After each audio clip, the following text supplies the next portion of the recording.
Sa isang marangyang tahanan na may malalaking bintana at hardin sa harap, lumaki si Glet sa piling ng kanyang amang si Richard. Mula pagkabata, pinalaki siya may disiplina at puno ng pagmamahal. Sa kabila ng matinding pagkawalan ng kanyang ina, si Imelda, na maagang pumanaw dahil sa cancer. Ang kanyang amang si Richard ay hindi lamang mapagkalinga, kundi matalino at maabilidad na tagapamahala ng isang malaking kumpanya ng gadget na kilala sa buong bansa. Isang araw habang nagmemeryenda sila sa teres ng kanilang bahay, napansin ni Glet ang lalim ng iniisip ng kanyang ama. Nakatanaw ito sa malayo, tila abala sa pagninilay-nilay. Aba, parang malalim ang iniisip mo, Dad. Biro ni Glet habang inilalapag ang tasa ng tsaa sa lamesa. Ngumiti si Richard, ngunit may bahid ng lungkot sa kanyang mga mata. Alam mo anak, naaalala ko lang iyong ina. Sabi nito, pilit na itinatago ang kirot sa kanyang boses. Lagi niya sinasabi sa akin na ang pag-aaruga sa iyo ay ang pinakamahalagang bagay na magagawa ko sa buong mundo. Napabuntong hininga si Glet. Hindi siya masyadong nagkaroon ng pagkakataong makilala ang kanyang ina, ngunit ramdam niya ang pagmamahal nito sa bawat kwento ng kanyang ama. Kaya pala sobrang sipag mong mag-alaga sa akin, Dad. Kahit na abala ka sa kumpanya, lagi ka nandyan. Tumango si Richard at humawak sa kamay ng kanyang anak. Oo anak, kasi alam ko na ang lahat ng yaman at tagumpay ay walang halaga kung hindi ko maibibigay sa iyo mga tamang gabay sa buhay. Balang araw, ikaw din ang hahawak ng kumpanya. Pero higit pa sa pera, gusto kong ipamana sa iyo ang tamang pag-iisip at pagkatao. Napatingin si Glet sa kanyang ama, hindi lang sa pananabik kundi sa respeto sa dedikasyon nito sa kanya. Minsan naiisip ko, Dad, baka sobra naman ang inaalay mo sa akin. Hindi ko man makilala si Mama, pero ramdam ko na lagi siya nandito. Wika ni Glet, may ningning sa mata habang napapangiti. Siya nga pala anak, patuloy ni Richard. Nais kong tandaan mo na hindi sa lahat ng oras ay masaya o madali ang buhay. Kahit gaano pa kalaki ang yaman natin, darating ang panahon na masusubok ang ating pagkatao. Sa mga panahong iyon, sana lagi mong isiping higit sa tagumpay ang mabuting puso at malasakit sa kapwa. Niyakap ni Glet ang kanyang ama, ramdaman lalim ng mga pangaral nito. Hindi ko makakalimutan ang mga sinasabi mo, Dad. Lahat ng itinuturo mo sa akin, dadalhin ko saan man ako mapunta. Sa mga araw at taon na lumipas, patuloy na pinalaki ni Richard si Glet na puno ng gabay at aral. Lumaki siyang hindi lamang may karangyaan, kundi may pagpapahalaga sa integridad at pagmamalasakit sa iba. Sa puso ni Glet, lagi niyang bitbit ang pagmamahal at alaala ng kanyang ina, at ang matatag na gabay ng kanyang ama na nagbibigay daan upang siya maging mabuting tao. Isang umaga, abalang naghahanda si Glet sa pagpasok sa eskwela. Ngayong araw ay may espesyal na programa kung saan hinihikayat ang mga estudyante na isama ang kanilang mga magulang. Ito ang family day sa paaralan at halos lahat ng kaklase ni Glet ay puno ng saya sa pagdating kasama ang kanilang mga ina at ama. Puno ng ingay ang paligid, halakhak ng mga magulang at bata ang maririnig sa bawat sulok ng eskwela. Habang papalapit si Glet sa school ground, kasama ang kanyang yaya na si Manang Tess, napansin niya ang isa sa kanyang pinakamalapit na kaibigan na si Mira na nakayakap sa kanyang ina. Napahinto siya at may bahagyang kirot na naramdaman sa kanyang puso.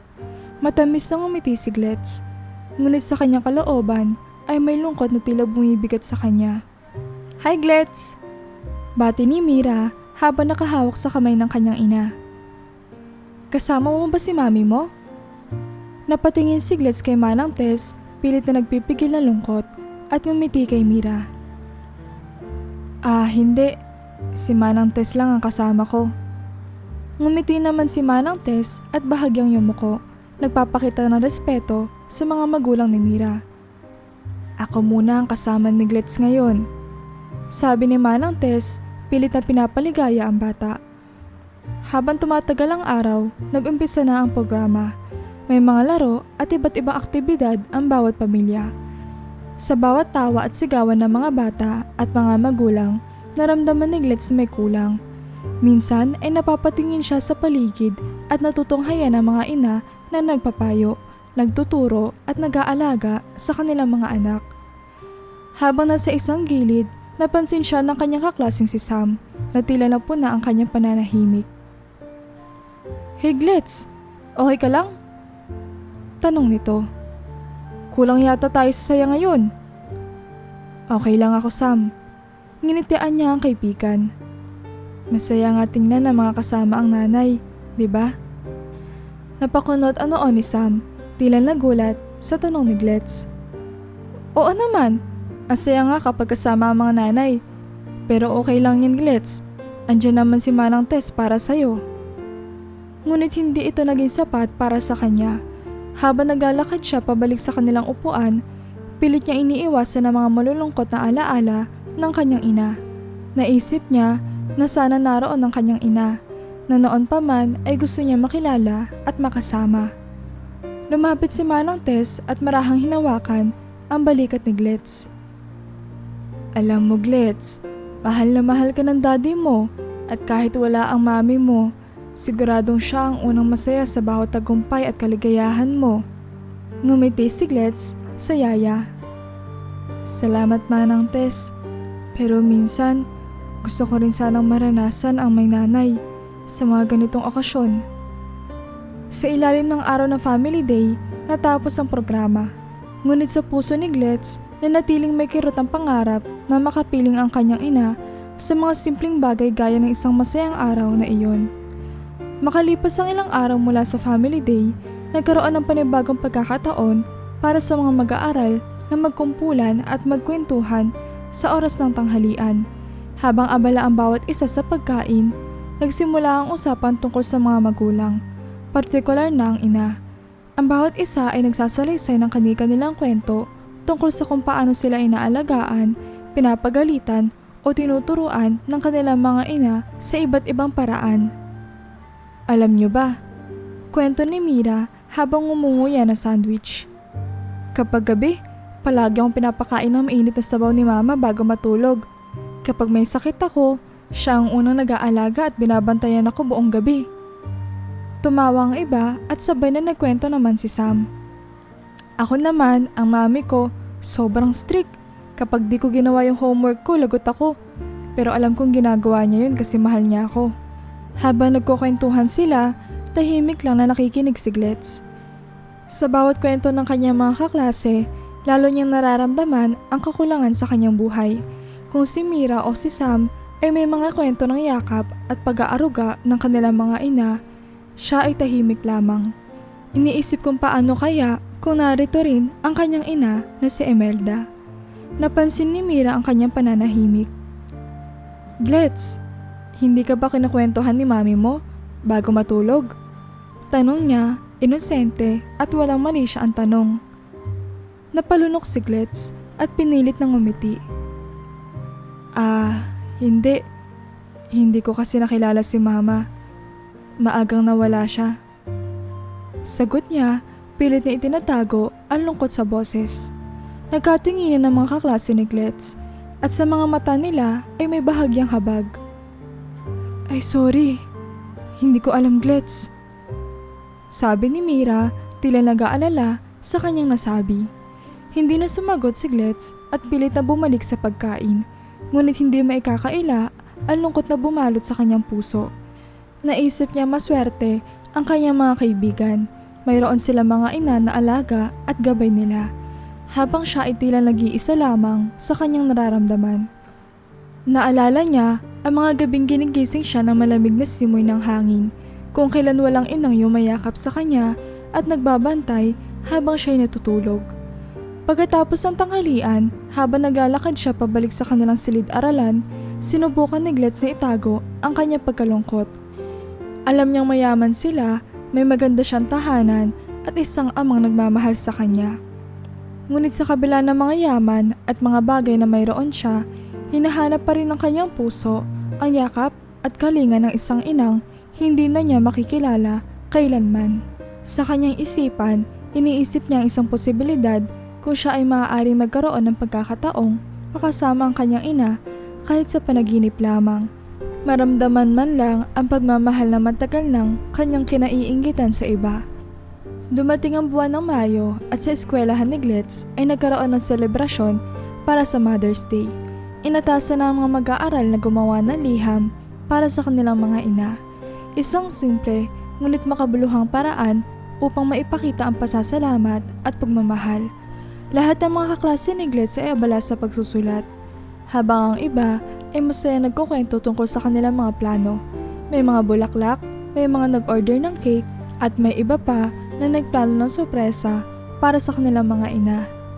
Habang ang bawat isa ay punong-puno ng saya at pananabik, naramdaman ni Glitz ang bigat ng bawat salita na tila bumabalot sa kanyang dibdib. Naupo siya sa kanyang mesa, hawak ang isang malinis na papel at lapis. Sinimula niya magsulat, ngunit tila nawawalan siya ng salita sa bawat pagtatangka. Napatingin siya sa mga kaklase niyang abalang-abala, at sa likod ng kanyang isipan ay naroon ang pangarap na sana mayroon din siyang ina na maaaring masulatan. Nang hindi na makayanan, nagdesisyon siyang magsimula, kahit man lang sa isang simpleng pagbati. Dear Mama, sinimulan niya at bahagyang tumigil. Iniisip ko anong susunod na isusulat. Ilang minuto siyang nakatitig lamang sa papel. Pinupunasan ang mga luhang di niya mapigilan. Mula sa kalooban, nagpatuloy siya. Dear Mama, hindi ko po alam kung paano magsisimula ng liham na ito. Wala akong ibang alaala tungkol sa inyo, kundi ang mga kwento ni Dad at ang mga larawan na matagal ko nang hindi tinitingnan.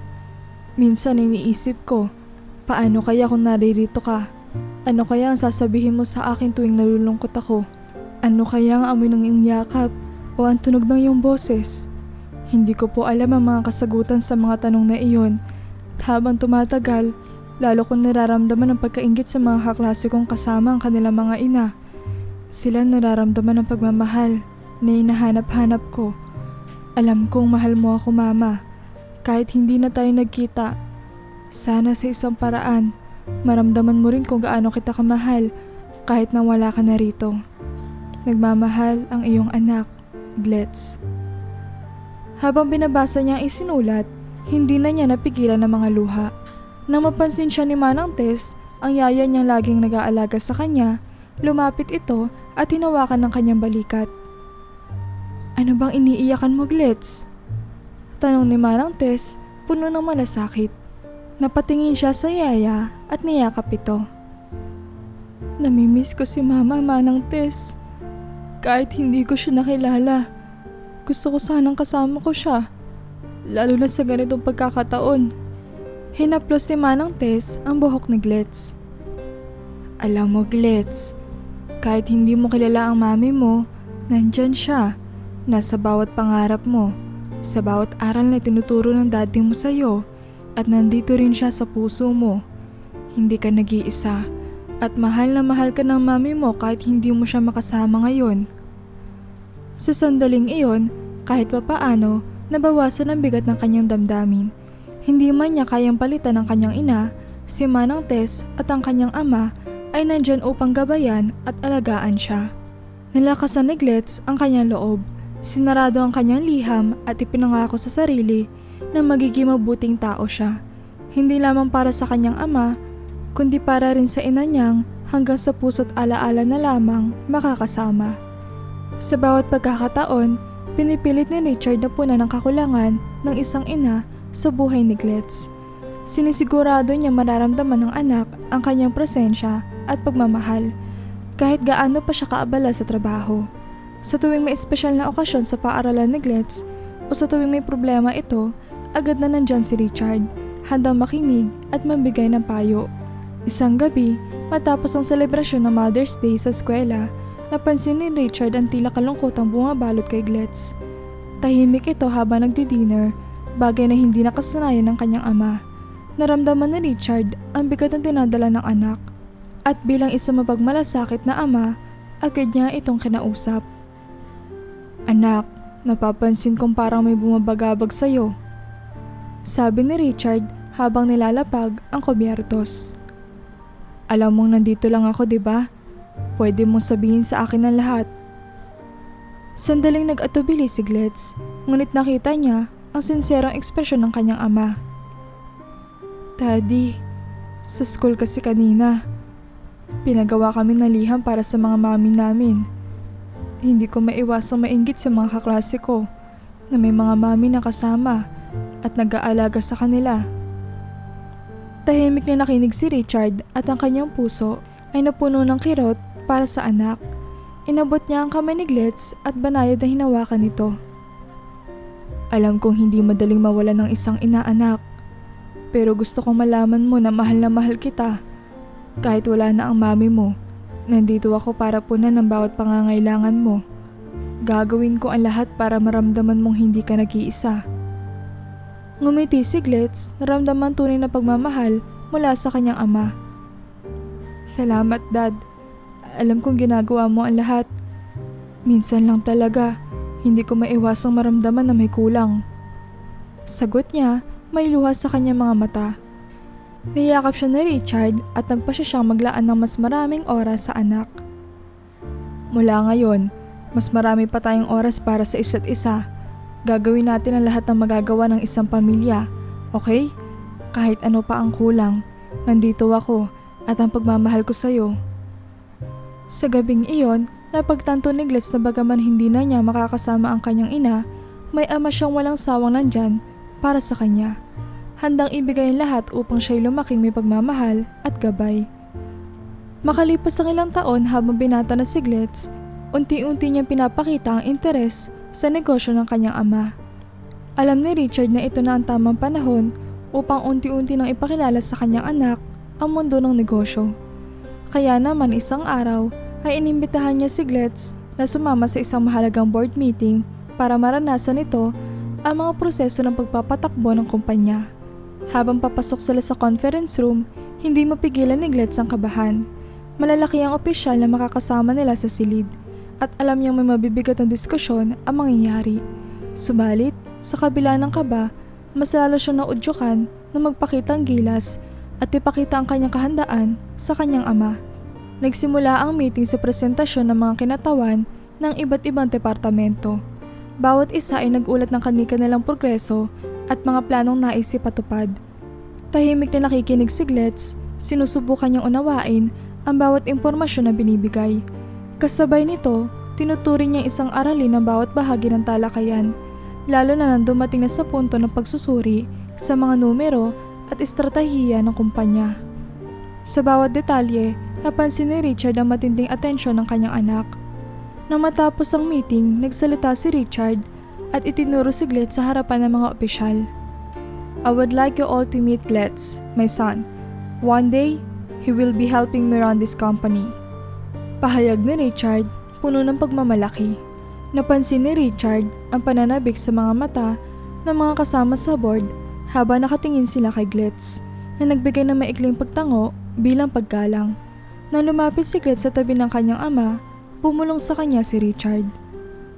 So what do you think, anak? Ano ang masasabi mo sa naging talakayan kanina? Nag-isip si Glitz sandali bago sumagot. Dad, napansin ko na malaki ang potensyal ng bagong proyekto, pero parang mataas din ang risk. Siguro po ay kailangan pang pag-aralan ng ilang aspeto bago tayo mag-invest ng lubusan. Ngumiti si Richard, humanga sa paraan ng pag-aanalisa ng kanyang anak sa unang meeting na dinaluhan nito. Tama ka, anak. Bilang isang leader, mahalaga ang pagiging maingat. Ngunit minsan, kailangan din ng lakas ng loob. I'm proud of your insight. Pagkatapos ng meeting, nag-usap pa sila ni Glitz tungkol sa ibang aspeto ng negosyo habang nagpapahinga sa opisina. Para kay Glitz, ang bawat payo at obserbasyon ng kanyang ama ay para mga kayamanang mahirap matagpuan. Para namang napuno ng saya si Richard, alam niyang unti-unti nang natututo si Glitz at nagsisimula na ito magpakita ng mga katangian ng isang leader. Sa gabing iyon, habang nag-iisip si Glitz tungkol sa kanyang unang experience sa board meeting, naramdaman niya ang excitement at inspirasyon na mas lalo pang mag-aral at pagbutihin ang kanyang kaalaman. Alam niyang marami pa siyang dapat matutunan, ngunit sa ilalim ng patnubay ng kanyang ama, mas lalo niyang nararamdaman ang kasabikang balang araw ay magiging katuwang siya nito sa pagpapatakbo ng kumpanya. Pagkalipas ng ilang buwan matapos ang unang board meeting na dinaluhan ni Glitz, nagsimula siyang madalas na bumisita sa iba't ibang departamento ng kumpanya. Iminungkahin ni Richard na mas makakabuti kung makikilala niya ang mga trabahador at magiging pamilyar sa bawat aspeto ng operasyon ng kumpanya. Para kay Glitz, ito ay isang bagong karanasan na nagbigay sa kanya ng pagkakataon upang higit na maintindihan ang kalikasan ng kanilang negosyo, hindi lamang sa teorya kundi sa aktwal na pang-araw-araw na gawain. Sa kanyang unang pagbisita sa manufacturing department, naramdaman ni Glitz ang init ng pagtanggap ng mga empleyado. Sinamahan siya ng supervisor ng departamento at ipinakita sa kanya ang buong proseso mula sa pagbuo ng mga parte hanggang sa final na produkto. Marami sa mga trabahador ang nakatingin sa kanya na may kaunting kaba, ngunit si Glitz ay magalang nanginitian ang bawat isa at hindi nag-atubiling magtanong. Sir Glitz, bati ng isang matandang empleyado, si Mang Tony, na matagal na lang tatrabaho sa kumpanya. Masaya po kaming makita kayong bumibisita sa amin dito. Iba talaga kapag nakikita ng mga trabahador ang mga boss nila na nagmamalasakit. Ngumiti si Glitz at tila natututo mula sa bawat salita ni Mang Tony. Masaya rin po akong makita ang mga ginagawa ninyo dito. Alam niyo po, hindi magiging matanggumpay ang kumpanya kung hindi dahil sa mga taong katulad ninyo. Sa bawat departamento na pinupuntahan ni Glitz, natutunan niya ang iba't ibang aspeto ng kanilang operasyon, mula sa quality control hanggang sa logistics. Sinikap niya maging maalalahanin sa bawat empleyado at naglaan siya ng oras upang makinig sa kanilang mga kwento at pangangailangan. Unti-unti, nakikita ng mga trabahador si Glitz hindi lamang bilang anak ng may-ari kundi bilang isang leader na may malasakit sa kanilang kalagayan. Isang araw habang pauwi na si Glitz mula sa isang department visit, tinawag siya ng isa sa mga manager. Sir Glitz, napansin ko kung paano ka nakikisalamuha sa mga empleyado. Masaya sila nakasama ka nila. Alam mo ba, ang pagpapakita ng malasakit ay isa sa mga pinakamahalagang katangian ng leader. Sa sandaling iyon, naalala ni Glitz ang payo ng kanyang ama na mahalaga ang paggalang at malasakit sa mga tauhan. Para sa kanya, ang mga tao sa kumpanya ay hindi lamang empleyado kundi mga kasama sa tagumpay ng kanilang negosyo. Sa kanyang murang edad, natutunan ni Glitz ang isang mahalagang aral. Ang isang matagumpay na kumpanya ay hindi lamang itinataguyod ng mga namumuno kundi ng bawat tao sa organisasyon. Sa pag-uwi niya, ikinuwento niya ang karanasan kay Richard. Dad, ngayon ko lang naintindihan kung gaano kahalaga ang bawat isa sa kumpanya. Parang isang pamilya rin pala tayo rito. Sabi niya. Ngumiti si Richard, tila proud sa kanyang anak. Tama ka anak, hindi sapat ang talino sa negosyo. Ang tunay na tagumpay ay nakasalalay sa pagpapahalaga sa mga tao. Naway patuloy mong dalhin ang aral na iyan sa iyong puso, anak. Mula noon, mas naging masikasik si Glitz sa pakikipag-ugnayan sa kanilang mga empleyado. Unti-unti, nakilala siya bilang isang maaasahan at mapagmalasakit na leader. Isang kanang kamay na may malasakit sa bawat tao sa ilalim ng kanilang kumpanya. Makaraan ng ilang buwan ng tuloy-tuloy na pag-aaral at pagsasanay ni Glitz sa ilalim ng patnubay ng kanyang ama, dumating ang isang malaking hamon sa kanya sa loob ng kumpanya. Isang bagong proyekto ang inihahanda ng marketing department at nakita ito ni Richard bilang isang magandang pagkakataon upang subukan ang kakayahan ni Glitz. Bagamat may potensyal na malaki ang kikitain ng proyekto, mataas din ang risk nito. Bago magpasya si Richard, kinausap niya si Glitz upang pakinggan ang opinyon nito. Isang hapon, tinawag ni Richard ang kanyang anak sa opisina. Glitz, gusto kong makita kung paano mo hahawakan ng ganitong sitwasyon. Sabi niya habang ipinapakita ang mga detalye ng proyekto.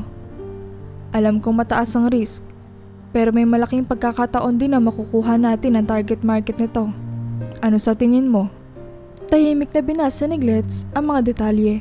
Muling bumalik sa kanya ang aral na natutunan niya mula sa mga pagbisita sa iba't ibang departamento. Ang bawat desisyon sa kumpanya ay may epekto hindi lamang sa kita kundi sa mga tao rin. Napaisip siya, Pinagnilayan ang mga numero at posibleng epekto nito sa buong kumpanya. Dad, sa tingin ko, kailangan pa natin itong pag-aralan, sabi ni Gletz pagkatapos ng ilang minutong pagsusuri. Malaki nga ang kita, pero kung hindi tayo mag-iingat, posibleng maapektuhan ng kasalukuyang operasyon at budget ng ibang mga proyekto. Baka mas makakabuti kung maglalaan tayo ng mas mahabang panahon para mag-validate ng market bago tayo mag-all-in.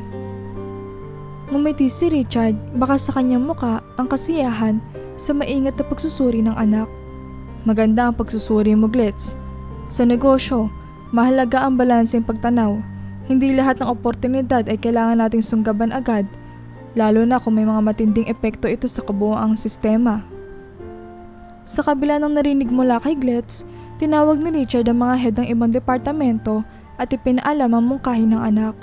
Nagkaroon ng masinsinang talakayan ng mga board members at sa huli ay napagkasunduan nilang maghintay muna at suriin ang market ng mas maigi, ayon sa mungkahi ni Gletz.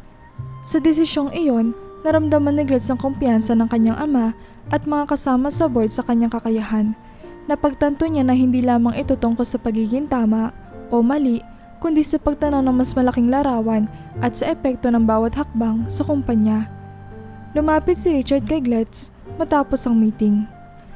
Anak, pinakita mo sa kanila na kaya mong timbangin ang mga bagay-bagay na may kalinawan at malasakit. Hindi ka nagpadalos-dalos at nakita kong nakuha mo ang respeto ng mga board members. Sa sandaling iyon, mas lumalim ang tiwala ni Gletz sa sarili. Alam niya mayroon pa siya matututunan, ngunit sa bawat hakbang ay lumalakas ang kanyang loob. Sa gabing iyon, ipinangako niya sa sarili na ipagpapatuloy ang pag-aaral at paghasa ng kanyang kakayahan. Handa na siya maging tunay na katuwang ng kanyang ama sa kumpanya. Ilang buwan matapos ang tagumpay ng kanilang desisyon na pag-aralan ang nakaraang proyekto, isinama ni Richard si Gletz sa isa sa pinakamahalagang negosasyon ng kumpanya. Sa pagkakataong ito, makikilala ni Gletz ang ilan sa mga pangunahing kasosyo ng kanilang negosyo, mga leader ng ibang kumpanya na matagal ng katuwang ng kumpanya sa iba't ibang proyekto. Alam ni Richard na ito ay isang magandang pagkakataon para matutunan ni Gletz ang sining ng pakikipagnegosasyon, kaya hinayaan niya itong lumahok at makilahok sa talakayan. Habang nasa conference room, abala ang mga kinatawan ng magkabilang panig sa talakayan. Nakikinig si Gletz sa bawat detalye ng negosasyon. Pinagmamasdan kung paano makipag-usap ang kanyang ama, ang mahinahon ngunit matatag na paraan ng pagsagot nito, at kung paano nito nirerespeto ang opinyon ng bawat isa sa silid. Sa bawat saglit ng pagpupulong, natutunan ni Gletz ang halaga ng respeto, pasensya at diplomatikong pakikitungo.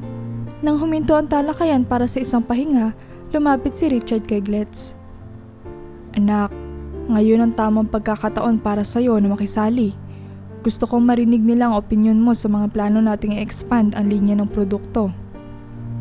Bagamat kinakabahan, kinuha ni Gletz ang pagkakataon at maingat na inisip ang sasabihin. Sa muling pagsisimula ng meeting, kinuha niya ang pagkakataon upang ibahagi ang kanyang ideya. Sa tingin ko po, may potensyal ang bagong linya ng produkto sa market, lalo na kung isasama natin ang mga makabagong teknolohiya na naaayon sa pangangailangan ng mga consumers ngayon. Paliwanag ni Gletz, maingat ngunit may kumpiyansa ang bawat salita. Nagkatinginin ng mga kasosyo ng kumpanya at si Richard na tila humanga sa maingat at malalim na pagsusuri ni Gletz. At paano natin mapapanatili ang kalidad ng produkto nang hindi lumalampas sa budget? Tanong ng isang kasosyo, sinusubukan ang kakayahan ng binata. Nag-isip si Gletz sandali bago sumagot. Sa palagay ko po, makakamit natin yon kung magtutulungan tayo sa pagbuo ng matibay na supply chain at sa pagkuha ng mga materyales mula sa trusted na suppliers. Maaari din tayong mag-allocate ng resources para sa masusing quality control upang masigurado ang magandang kalidad ng produkto habang nasa abot kayang halaga. Napabili ba mga kasosyo sa kanyang mga ideya at hindi nagtagal ay nagpatuloy ang talakayan na mas naging maayos at positibo dahil sa kanyang mga mungkahi. Nang matapos ang negosasyon, nagbigay ng papuri ang ilang kasosyo kay Richard sa kakayahan ng kanyang anak. Lumapit sila kay Gletz at nagpasalamat sa kanyang mga ideya at aktibong partisipasyon. Napakaganda ng iyong pagtingin sa negosyo, Glitz, sabi ng isang kasosyo. Malinaw na ikaw ay may potensyal na maging mahusay na leader sa hinaharap. Lumapit si Richard kay Glitz matapos ang meeting, baka sa kanyang muka ang pagmamalaki sa anak. Anak, ipinakita mo sa kanila kung ano ang kaya mong gawin. Pinapakita mong handa kang tumulong at mag-ambag para sa ikabubuti ng kumpanya. Sa mga sumunod na araw, napagtanto ni Glitz na hindi lamang siya bahagi ng isang kumpanya, siya ay bahagi ng isang mas malaking komunidad na umaasa sa kanyang mga desisyon at dedikasyon. Ang karanasang ito ay nabigay ng higit pang inspirasyon sa kanya na magpatuloy at magsikap pa upang maging isang mapagkakatiwalaang leader, handa sa bawat hamon na darating. Pagkatapos sa mga matagumpay na negosasyon at mga natutunang aral sa loob ng kumpanya, binigyan ni Glitz ang kalayaang mag-isip at magpanukala ng kanyang sariling ideya para sa produkto ng kanilang kumpanya. Ibinigay ni Richard ang proyektong ito upang subukan ang kakayahan ng anak na bumuo ng isang bagong linya ng produkto mula sa simula, mula sa ideya hanggang sa presentasyon. Sa mga sumunod na linggo, masigasig si Glitz sa pananaliksik. Sinuro niya ang mga trend sa merkado, inalam ang mga pangangailangan ng target na customer, at inaral ang iba't ibang teknolohiya na maaaring makapagpalago sa kanilang produkto. Sa bawat hakbang, pinagsama niya ang mga natutunan niya mula sa kanyang ama at sa mga karanasan niya sa kumpanya. Pinagtuunan niya ng pansin ang pagbuo ng isang produkto na may mataas na kalidad ngunit abot kaya, bagay na mahalaga para sa kanilang brand. Dumating ang araw ng presentasyon at handa na si Glitz. Sa harap ng mga board members at ng kanyang ama, inilatag niya ang kanyang plano. Pinakita niya ang kanyang mga datos at paliwanag sa kung bakit magiging matagumpay ang produktong ito sa merkado. Kasabay ng kanyang presentasyon, ipinakita rin niya ang mga posibleng diskarte sa marketing, supply chain management at quality control. Ang ideya ko po ay bumuo ng isang gadget na may simpleng interface, ngunit may kakayahang makipagsabayan sa mga modelo ng produkto. Wika ni Glitz habang ipinapakita ang prototype design sa screen. Sa tulong ng mga kasalukuyang teknolohiya, magagawa nating gawing mas user-friendly at efficient na produkto na magugustuhan ng mga kabataan at kahit ng mga nakatatanda. Nakita sa mga mukha ng board members ang impresyon sa kanyang presentasyon. Kahit si Richard na nakikinig ng tahimik sa gilid ay hindi maikubli ang kanyang pagmamalaki. Marami sa mga membro ng board ang nagtanong at bawat isa ay sinagot ni Glitz sa may kumpiyansa at maingat na pagpapaliwanag. Nakuha niya ang tiwala ng mga kasamahan niya sa board at sa pagtatapos ng presentasyon, nagbigay ng masigabong palakpakan ng lahat. Lumapit si Richard kay Glitz at pinuri siya. Anak, ipinakita mo sa amin ang iyong determinasyon at ang iyong sariling pananaw. Napabilib mo ang lahat at nakita kong kaya mong magdala ng sariling proyekto mula sa ideya hanggang sa ganitong klaseng presentasyon. Hindi napigilan ni Glitz ang saya at ang kasiyahang makita ang suporta ng kanyang ama. Salamat, Dad. Lahat ng mga itinuro mo sa akin, naging inspirasyon ko para sa ideyang ito. Alam kong mayroon ka pang mas maraming ideya na maidudulot sa kumpanya, Glitz. Naway patuloy mong isabuhay ang bawat aral na natutunan mo at dalhin mo ang kumpanya sa mas mataas na antas. Sagot ni Richard. Sa mga sumunod na linggo, nagsimula ng ipatupad ng kumpanya ang ideyang ipinakita ni Glitz. Pinagtuunan niya ng pansin ang bawat detalye, nakipagtulungan sa iba't ibang departamento at tiniyak na bawat aspeto ng proyekto ay alinsunod sa kanyang pananaw. Unti-unti, nagkaroon ng pagbabago sa kumpanya at naging inspirasyon si Glitz sa marami, lalo na sa mga mas batang empleyado. Nakita nila sa kanya isang leader na hindi lamang magaling kundi may malasakit at determinasyon. Sa wakas, alam ni Glitz na sa tulong at patnubay ng kanyang ama, kaya niyang harapin ang anumang hamon. Patuloy siyang magsusumikap upang maging isang mapagkakatiwalaang tagapagmana ng kumpanya. Handa sa bawat pagsubok at handang ipagpatuloy ang legasiya ng kanyang pamilya. Isang araw, habang abala si Glitz sa mga gawain ng kumpanya, napansin niya ang isang bagay na hindi kanais-nais sa kanilang mga financial reports. May malaking halagang hindi maipaliwanag na nawawala sa kanilang records. At tila ang kita mula sa mga produkto na pagbentahan nila ay hindi nag-a-account na maayos. Bunga nito, naramdaman ni Glitz ang tumitinding kaba, lalo na't ito ay nagpapakita ng palatandaan na unti-unting pagkalugi ng kumpanya. Agad siya lumapit kay Richard upang ipaalam ang kanya natuklasan. Dad, may problema tayo sa finances ng kumpanya. Sabi ni Glitz, may bahid ng pagkabahala sa kanyang boses. May malaking halaga na nawawala sa mga benta natin. I checked it multiple times and it doesn't add up. Napakunod ang noo ni Richard habang tahimik na pinoproseso ang balitang ito. Hindi ito maganda, Glitz. Kailangan natin itong tutukan agad. Kung hindi natin malulutas ito, maaaring mas lalong maapektuhan ang ating negosyo. Nagpasya silang tawagin ng kanilang finance team at ipatawag ang kanilang auditor upang masusing suriin ang mga financial records. Sa sunod-sunod na pagsisiyasat, nakita nila na may ilang hindi autorisadong transaksyon at maling pag-reconcile ng mga benta. Lumalabas na may posibleng panloloko o inside job na nagaganap. Dahil dito, siglat sa hindi mapakali, hindi lamang pera ang nakataya, kundi ang reputasyon at kinabukasan ng kumpanya. Sa harap ng kanyang ama, pinangako niya, Dad, gagawin ko ang lahat upang mahanap kung sino ang may kagagawa nito. Hahanapin ko ang bawat detalye at sisiguraduhin ko maaayos natin ang problema bago pa lumala ang sitwasyon. Humanga si Richard sa determinasyon ng kanyang anak.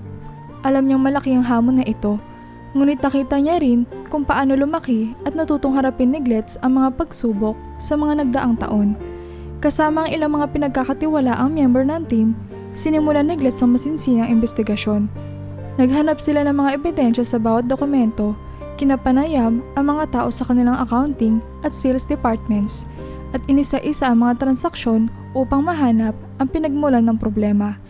Sa kanyang paghahanap, natutunan ni Glitz ang halaga ng pagiging mapanuri at maingat sa bawat detalye. Sa kanyang puso, alam niyang ito ay isa sa pinakamalaking hamon na kanyang haharapin bilang leader. Nang malaman ni Glitz ang sunod-sunod na pagkawala ng mga gadget at pera sa kumpanya, hindi siya mapalagay. Alam niya ang pagkawala ng yaman at kita ng kanilang negosyo ay may malaking epekto hindi lamang sa kanila, kundi pati na rin sa mga empleyadong umaasa sa kanilang kumpanya. Gusto niya malaman ang punot dulo ng problema, kaya't nagkaroon siya ng isang matapang na ideya, magpanggap bilang janitor at pasukin ang kumpanya mula sa ibang pananaw upang matuklasan ang katotohanan. Sa gabing iyon, nag-usap sila ng kanyang ama tungkol sa kanyang plano. Naupo si Glitz sa harap ng mesa ni Richard.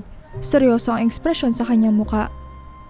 Dad, may naisip akong paraan para mas mapabilis nating malaman kung sino may kagagawa ng mga pagkawala ng gadgets. Simula ni Glitz. Magpapanggap akong janitor. Sa ganitong paraan, makikita ko ang lahat ng hindi napapansin ng mga tao. Napakunot ang noo ni Richard. Glitz, hindi ko yata gusto ang ideyang iyan.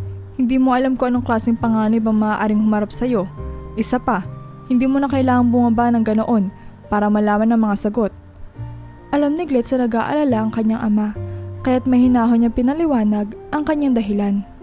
Dad, naiintindihan ko ang mga panganib, pero ito ang pinakamabilis na paraan para malaman ko ang tunay na nangyari.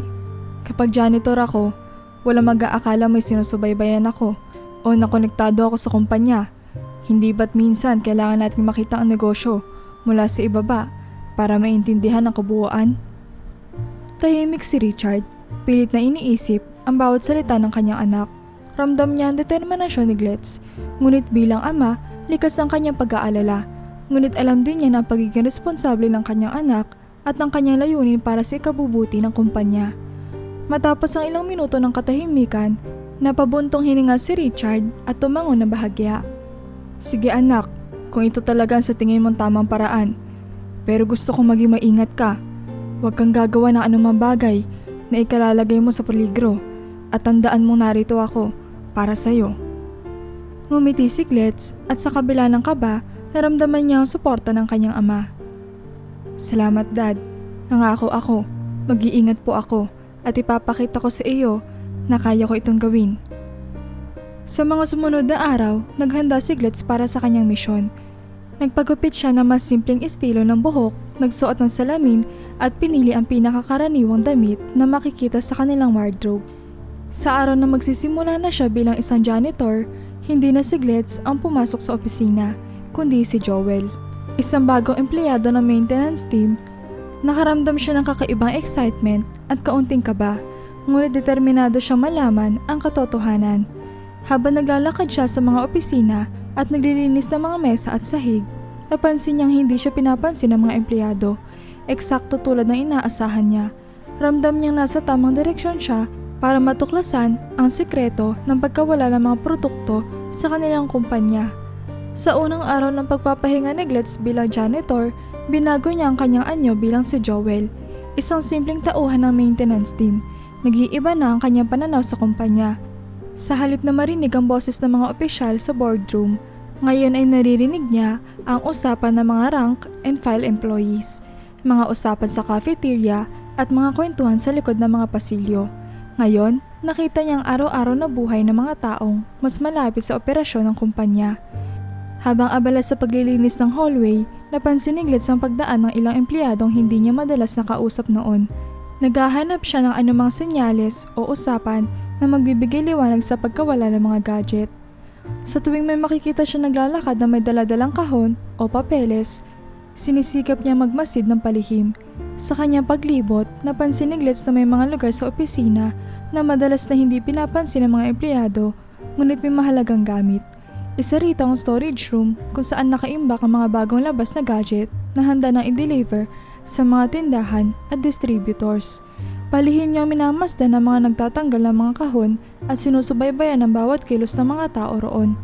Minsan, nagpakilala siya bilang Joel sa ilang mga tauhan doon at nagtatanong tungkol sa kung gaano ka-busy ang lugar na yon para lamang masimula ng isang casual na pag-uusap. Isang araw habang nililinis niya ang isang sulok malapit sa storage room, napansin niyang may isang lalaking tahimik na pumasok doon. Si Clyde, isang tahimik at tila walang kibon na empleyado na bihirang mapansin ng kahit sino. Napansin ni Gletz ang pagdadala ni Clyde ng ilang gadgets na mukhang bago mula sa storage.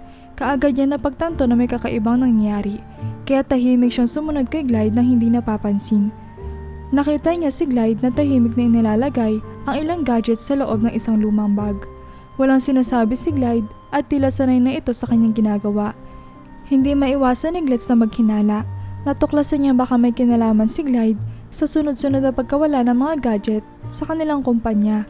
Sa halip na magpadalos-dalos, nagpa siya si Gletz na maghintay pa. Sa bawat araw na siya nasa opisina bilang Joel, patuloy siya nagmamasid kay Clyde at sinisikap na mahanap ang kasagutan sa mga katanungan sa kanyang isipan. Alam niya ang bawat detalye at kilos ni Clyde ay maaaring magbigay linaw sa tunay na nangyayari, kaya't nagpa siya siyang sundan ng mga kilos nito sa mga susunod na araw upang malaman ang tunay na layunin sa likod ng kanyang ginagawa. Isang gabi, matapos ang kanyang oras ng trabaho bilang janitor, muling napansin ni Gletz sa tahimik na pumasok si Clyde sa storage room. Sa halip na pumasok agad, dahan-dahang sinundan ni Gletz si Clyde mula sa likod. Iniiwasang gumawa ng anumang ingay. Kitang-kita niya si Clyde na kumukuha muli ng mga bagong labas na gadgets at maingat na inilalagay ang mga ito sa isang malaking bag. Sa isip ni Gletz, napatunayan na niya ang hinala. Si Clyde nga ang dahilan ng pagkawala ng mga produkto. Ngunit hindi pa niya alam ang buong motibo nito, kaya't nagpasa siyang tahimik na sundan si Clyde palabas ng opisina upang malaman kung saan ito patungo at ano ang plano nito sa mga gadgets. Matapos makalabas ng building, pumasok si Clyde sa kanyang sasakyan at umalis. Mabilis na sumakay si Clyde sa isa pang sasakyan na kanyang ipinarada sa di kalayuan at sinundan si Clyde mula sa malayo. Madilim na ang paligid at ang kalsadang kanilang dinadaanan ay tahimik. Kaya't sinubukan ni Clyde sa manatiling hindi pansinin habang sinusundan ang sasakyan ni Clyde. Makaraan ng ilang minutong biyahe, huminto si Clyde sa isang maliit na komunidad sa labas ng syudad. Lumabas siya ng sasakyan dala ang mga gadgets at nilapitan ng isang grupo ng mga bata na naghihintay sa kanya. Nakatayo mula sa di kalayuan, kitang-kita ni Gletz ang nangyayari. Isa-isang inabot ni Clyde ang mga gadgets sa mga bata na masayang tinanggap ang mga ito. May mga notebooks at tablets sa mga kamay ng mga batang tila sabik na makagamit ng mga ito para sa kanilang pag-aaral. Habang pinagmamasdan nito ni Gletz, unti-unting naglaho ang galit na nararamdaman niya kanina. Naintindihan niya ngayon ang layunin ni Clyde. Pinamimigay nito ang mga gadgets sa mga batang hindi kayang bumili ng mga kagamitang pang-edukasyon. Naroon ng kasiyahan sa mga mukha ng mga bata habang isa-isang iniabot ni Clyde ang mga gadgets, at sa kanilang mata ay nakikita ni Clyde ang tunay na halaga ng pagtulong. Hindi nagtagal, natapos ni Clyde ang pamamahagi at nagsimulang maglakad pabalik sa kanyang sasakyan. Ngunit bago pa siya makaalis, lumapit si Clyde sa kanya mula sa likod. Nabigla si Clyde na makita na nakatayo si Clyde sa kanyang harapan. "Clyde, matagal na kitang sinusubaybayan," sabi ni Clyde, may bahagyang ngiti sa kanyang muka. Namutla si Clyde at tila natakot. "Sir Clyde? Akala ko janitor ka lang. Patawad po. Hindi ko gusto magpaliwanag ng ganito." Ngunit bago pa siya makapagsalita pa, ngumiti si Clyde at tumango. "Hindi ako galit, Clyde. Naiintindihan ko ang layunin mo. Nakita ko kung paano mo tinulungan ang mga batang iyon. Hindi mo kailangan magtago sa akin." Nagulat si Clyde sa mga sinabi ni Clyde at tila hindi makapaniwala sa narinig. "Sir, hindi ko inasahang ganito ang magiging reaksyon ninyo." Nagpatuloy si Clyde. "Alam ko ang hangarin mo ay makatulong at talaga nakaka-inspire ang ginagawa mo para sa kanila. Pero baka mas mabuti kung gagawin natin ito sa tamang paraan. Huwag kang mag-alala, tutulungan kitang itaguyod ang adikain mo sa paraang hindi maapektuhan ng kumpanya." Habang nag-uusap sila, nawala ang kaba at pag-aalinlangan ni Clyde. Sa halip, napalitan nito ng tuwa at pasasalamat. Nakangiti siya habang tinanggap ang kamay ni Clyde, at sa gabing iyon, nangako silang magtutulungan upang mapanatili ang magandang layunin ni Clyde para sa mga bata, ngunit sa paraan na mas makakabuti sa lahat. Matapos ang emosyonal na paghaharap ni Clyde at Clyde, nagpa siya si Clyde na humarap sa kanyang ama upang ilahad ang natuklasan.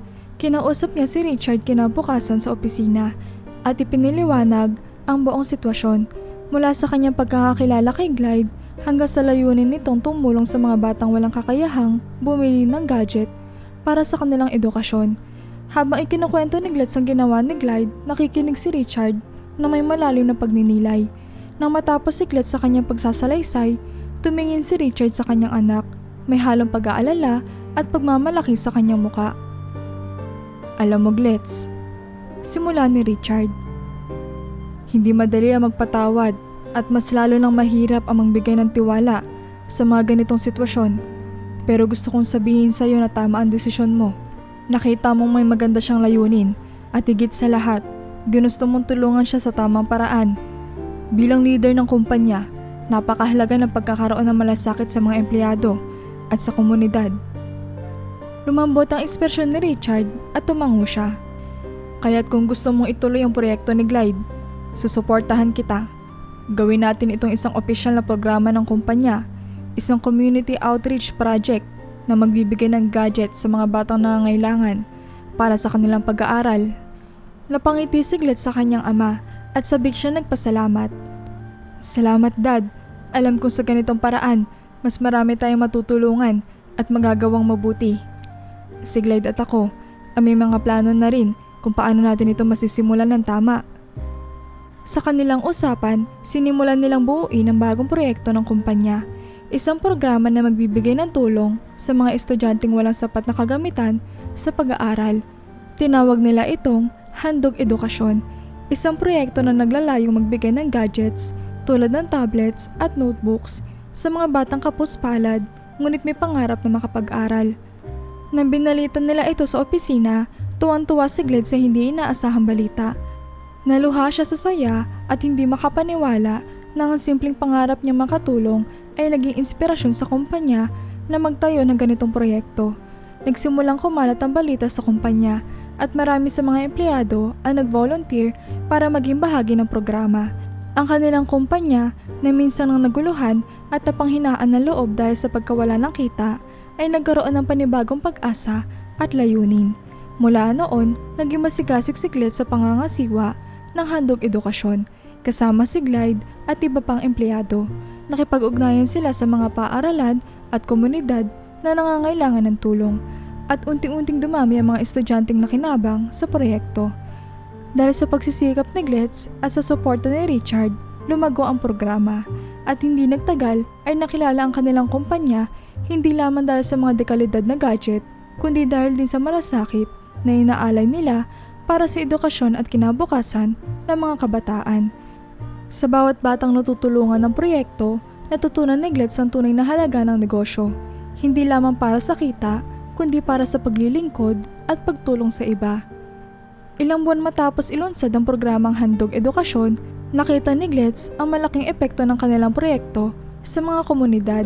Dumarami ang mga batang nakakatanggap ng mga gadget at sa bawat pagbisita nila sa mga eskwelahan at mga barangay, nararamdaman niya ang kasiyahan ng mga magulang at estudyante na noon ay walang kakayahang bumili ng sariling kagamitan para sa pag-aaral. Nakita niya nagbabago ang buhay ng mga batang natutulungan nila at ito ay nagbigay ng panibagong inspirasyon hindi lamang sa kanya kundi sa buong kumpanya. Sa isang pagpupulong ng board, inilatag ni Glitz sa mga resulta ng proyekto at ang positibong feedback mula sa mga komunidad. Kasama niya si Glide na naging katuwang niya sa bawat hakbang ng proyektong ito. Pareho silang proud at masaya sa kanilang nagawa. Inilahad ni Glitz ang kanyang pangarap na palawakin pa ang proyekto upang makapagsimula ng mga scholarship program at training sessions para sa mga kabataan sa larangan ng teknolohiya. Nang matapos ang kanyang presentasyon, nagpalakpakan ng mga board members. Tumayo si Richard at masayang nagbigay ng papuri sa kanyang anak. Glitz, ipinakita mo sa amin kung ano ang tunay na halaga ng negosyo. Hindi lamang ito tungkol sa kita, kundi tungkol sa pagbabalik ng malasakit sa komunidad at pagbibigay ng pagkakataon sa mga nangangailangan. Proud na proud ako sa iyo. Nagpasalamat si Glitz sa lahat ng mga sumuporta sa kanyang ideya at nagbahagi ng kanyang pananaw. Ang bawat produktong inilabas natin ay may kakayahang makapagbabago ng buhay. At sa programang ito, nakita natin ang mga batang may pangarap na ngayon ay nagkakaroon ng pagkakataong matupad iyon. Gusto kong ipagpatuloy ang ganitong klaseng mga proyekto at gawing bahagi ng ating kultura sa kumpanya, ang pagtulong at pag-abot sa nangangailangan. Naging inspirasyon ng proyekto sa buong kumpanya at marami pang empleyado ang nagboluntaryo para maging bahagi nito. Nagkaroon ng mas malalim na malasakit ng bawat isa sa trabaho nila dahil alam nila ang kanilang ginagawa ay hindi lamang para sa kumpanya kundi para rin sa ikabubuti ng mga kabataang nangangailangan. Sa paglipas ng panahon, lumago ang Handog Edukasyon at nakatulong ito sa mas marami pang estudyante sa buong bansa. Ang proyekto ay naging formal na bahagi ng Social Responsibility Program ng kumpanya at sa bawat hakbang na ginagawa ni Glitz, ipinakita niya ang kanyang malasakit at dedikasyon hindi lamang bilang isang leader ng negosyo kundi bilang isang tao. Sa huli, natutunan ni Glitz na ang tunay na tagumpay ay hindi lamang nasusukat sa kita kundi sa kung paano siya nakapag-iwan ng mabuting marka sa buhay ng iba. Sa gabay ng kanyang ama, patuloy siya nagsusumikap na gawing makabuluhan ang bawat hakbang na ginagawa niya. Bit-bit ang inspirasyon mula kay Glide at pagmamahal sa bawat batang kanilang natutulungan. Makalipas ang ilang taon mula nang simula ng Handog Edukasyon at iba pang mga proyektong pangkomunidad ng kanilang kumpanya, nakilala si Glitz bilang isang respetadong leader hindi lamang sa industriya kundi pati sa mga komunidad na natulungan ng kanilang kumpanya. Sa bawat tagumpay at bawat batang natutulungan nila, palagi niya naiisip ang mga aral at mga gabay na itinuro ng kanyang ama at ang inspirasyon nagmumula sa alaala ng kanyang ina. Isang maaliwalas na araw, nagdesisyon si Glitz na bumisita sa puntod ng kanyang ina na si Emelda. May dala siya mga puting bulaklak, paborito ng kanyang ina ayon sa kwento ng kanyang ama. Tahimik niyang inilapag ang mga bulaklak sa puntod at naupo sa tabi nito. Hinahayaan ang sarili niyang magbalik tanaw sa mga pinagdaanan ng kanilang pamilya at kumpanya. Hay ma, bulong niya, may ngiti sa labi ngunit may bahagyang luhang dumadaloy sa kanyang pisngi. Alam kong hindi kita nakilala, pero sa bawat araw, nararamdaman ko ang presensya mo sa lahat ng ginagawa ko. Lahat ng aral na itinuro ni Dad, ang malasakit sa mga tao at ang paghangad ng kabutihan sa iba. Alam kong galing din sa iyo yon. Tumigil siya sandali, huminga ng malalim at tumingin sa malayong tanawin. Ma, ginawa ko ang lahat para maging mabuting tao. Sinikap kong maging karapat-dapat sa mga sakripisyo mo para sa akin.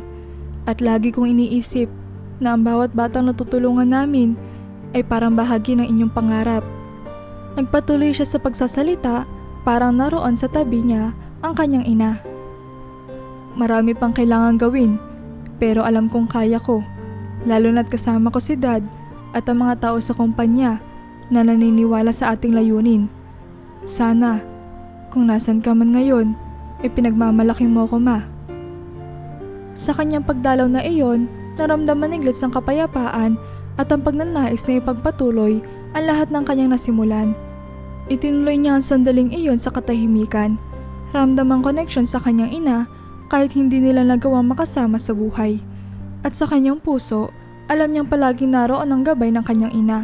Kasabay ng bawat adhikain niya magdala ng kabutihan sa iba. Tumayo siya, tinignan ang puntod ng ina at nagpaalam, puno ng panibagong inspirasyon at lakas ng loob. Salamat, Ma. Bulong niya bago lumakad palayo. Ngayon, higit kailanman, buo ang loob ni Glitz na ipagpatuloy ang kanilang misyon. Isang misyon na hindi lamang para sa kumpanya, kundi para sa lahat ng batang nangangarap ng mas mabuting kinabukasan.